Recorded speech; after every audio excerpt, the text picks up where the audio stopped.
اچھا جی، مراقبہ کرنا جب شروع کرتے ہیں نا تو دو معاملات سے لوگ بڑے پریشان ہوتے ہیں۔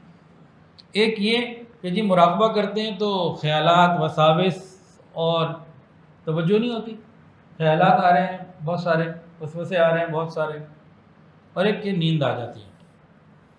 تو پہلے ہم وسوسے کا علاج سن لیں۔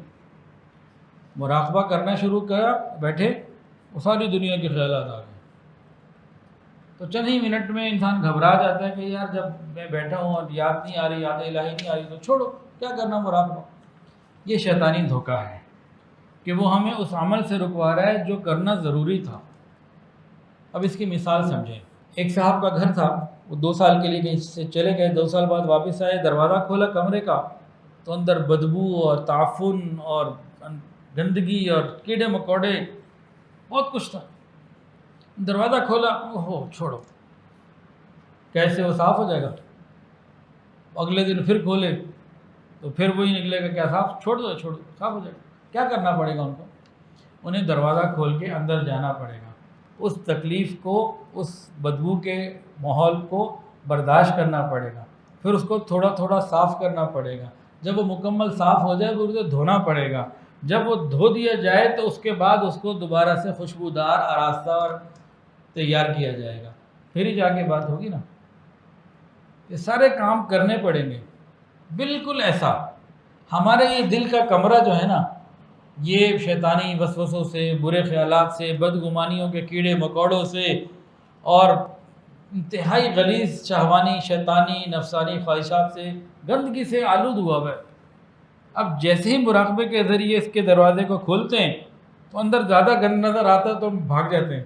نہیں، بھاگنا نہیں ہے، ہم تو جم کے کھڑا ہونا ہے۔ تھوڑا تھوڑا روز نکلتا رہے گا تو چند ہفتوں میں ہو جائے گا۔ ارے زندگی بھر کی نجاستیں، 10 20 50 100 سال کی، 30 سال کی، 20 سال کی جو ہیں ادھر ادھر کی چیزیں، تو اس کو صاف کرنے کے لیے کچھ ٹائم تو لگے گا۔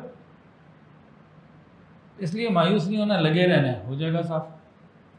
پھر دوسرا یہ بھی تو دیکھیں نا کہ ہم روز کچھ صاف، اول تو مراقبہ کی پابندی سے نہیں کرتے۔ جو روز مراقبہ پابندی سے کر رہے ہوتے ہیں وہ اگر اندر سے 10 بالٹیاں گندگی کی نکالتے ہیں تو 20 یا 8 لے بھی رہے ہوتے ہیں۔ نگاہوں سے بد پرہیزی ہو گئی، موبائل کو کھول کے بیٹھے، پھر ادھر ادھر ہو گیا۔ اب انہوں نے جناب 10 ڈونگے غلاظت کے باہر نکالے تھے، لیکن ادھر ادھر سے کبھی 8 اندر کر لیے تو کبھی 20 کر لیے تو پہلے سے زیادہ خراب ہو گیا، 8 کر لیے تو 10 نکالے تھے، 8 اندر آ گئے تو 2 کا ہی فائدہ ہوا نا۔ تو مستقل جنگ ہے، کہیں جا کے یہ ٹھیک ہونا ہے، ایسے تو ٹھیک نہیں ہونا۔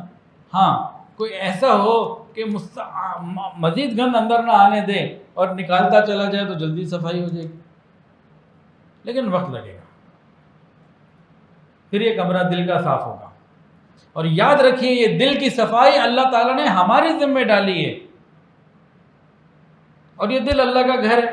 عجیب بات نہیں، اللہ تعالیٰ کہتے ہیں یہ میرا گھر ہے۔